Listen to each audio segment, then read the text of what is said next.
రాజ్యానికి అరిష్టమే ప్రభు. ఆచార్యులు వారు, మరి దీనికి పరిష్కార మార్గం? ఓం శ్రీమన్నారాయణ.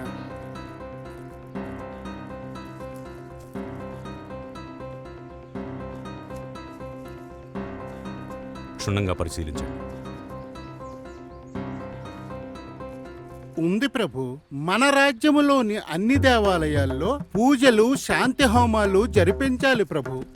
అలాగే మన రాజ్యములోని పురోహితులకు, బ్రాహ్మణులకు దాన ధర్మాలు విరివిగా చేయాలి ప్రభు.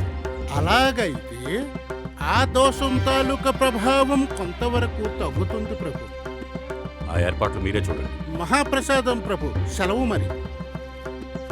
ఇందు మూలంగా 50 మంది ప్రజానీకానికి తెలియజేయనిదేమనగా మందసా కొండలన్నీ అదుపు కొండలుగా మారాయి. అందువల్ల రాజుగారి ఆజ్ఞ లేనిదే కొండలపై కలప కొట్టడం గాని, ఇప్ప చెట్ల నుండి ఇప్ప పూలు సేకరించడం గాని చేయరాదు. అటువంటి చర్యలకు పాల్పడితే కఠినంగా శిక్షించబడతారని ఇందు మూలంగా తెలియజేయడమైందో. ಪ್ರಬಂಧ ಏತ ಅಬರುಲಿಂಗ ಮೇಗಲೆಡ್ಡ ಕೂತಂಬು ನಮಿ ಏತ ನಬರು ಅಮಂಬಿಂತ ಗಾಮ್ತಜಿ ತಗಲ್ಡಂಜಾಯ ಅಲಿಸ ಅಲಂಗಾಲಗಾಲ ಬಾರನ್ ಅಸುಸುಲು ಬೋಲಂಡೆ ಗಡಿಯಲತ ಅಲಿತಾರನ ಇಡಾಡೋಂಗ್ ಗಾಮ್ತಜಿ ಅಲ್ಲೇನ ಏತ ನಬರು ಯಾಂಗ್ ಅಂಬರೆ ಡಕು ಬರುಬಾನ್ ಎರ್ಬಾರಲ ಎಂಗಾಲ ಮೇಂಗ್ ತುಂಬು ಡಾನ ಮಂಗ್ಲೆನ ಬರುನ ಮಂಗ್ಲೆನ ನಮನ ಇರ್ತಾಯ್ ಅತುಂಡ್ ತುಂಡಾತಾಯ್ ಈತ ನಬರು ರಾಜನ್ ಡೇತಬೋ.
ಅಲ್ಲೇನ ಈನ ಅಡೋಸ ಬಾರ ಅತಬ್ಲೈ ಏತನ ಮನ್ರ ಎರ್ತಾಜೆ ಗೊಂಗ್ಲ ಅಸೆಪ್ಪ ಅಲ್ಲಿ ತರಂಜಾಕ ಅಲ್ಲಿನ ಸೊತ್ತೋಲಿ ಕಡ್ಡಿಮಲ್ಲಿ ಅಂಬರ್ಬುತ.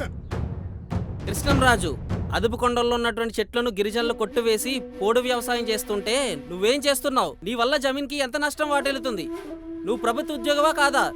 తక్షణమే ఆ కుర్రవాణ్ణి అదుపులోకి తీసుకో. మందస గిరిజనులకు అత్యంత ముఖ్యమైన పండగ కొత్తల పండగ. అడవి తల్లి ఇచ్చే ఫలసాయాన్ని ఈ పండగ రోజు నుండే ఆరగించడం ప్రారంభిస్తారు. For more updates, like, comment, subscribe to our channel. Hey darlings, గంటని click చేయడం మర్చిపోకండి.